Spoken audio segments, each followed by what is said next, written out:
বছরে আমি গ্র্যাজুয়েশন শেষ করেছি। সো আমার ফার্স্ট টার্গেট হচ্ছে মাস্টার্সের জন্য অ্যাপ্লাই করা। তো যদি আমি বাংলাদেশ আর অ্যাব্রডকে কম্পেয়ার করি, প্রথমত আমি বলতে চাবো যে বাংলাদেশে মাস্টার্স করা অবশ্যই ভালো একটা অপশন। এটা যদি কেউ করতে চায় তাহলে প্রথমে তো তার হচ্ছে গোলসগুলো তার নির্ধারিত করতে হবে যে সে আসলে কি করতে চাচ্ছে। তো যদি সে ফর এক্সাম্পল বিবিএ ব্যাকগ্রাউন্ড থেকে হয়, তাহলে তার যদি টার্গেট থাকে সে এমএনসিতে চাকরি করবে, তখন সে অবশ্যই বাংলাদেশে চেষ্টা করতে পারে এমবিএ করার, অথবা এক্সিকিউটিভ এমবিএও আছে, যেরকম নর্থ সাউথেই আছে। সো এই ডিগ্রিগুলো অনেক ভালো অপশন হচ্ছে মাস্টার্স করার জন্য। কিন্তু যেহেতু আমি ইংলিশ ব্যাকগ্রাউন্ডের, আমার আমার জন্য আই থিঙ্ক আমি প্রেফার করবো অ্যাব্রডে মাস্টার্স করার।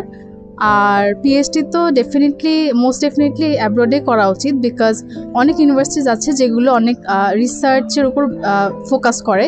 সো সে কারণে পিএইচডির জন্য ফর শিওর একদম ফরেন কান্ট্রিতে যাওয়া উচিত।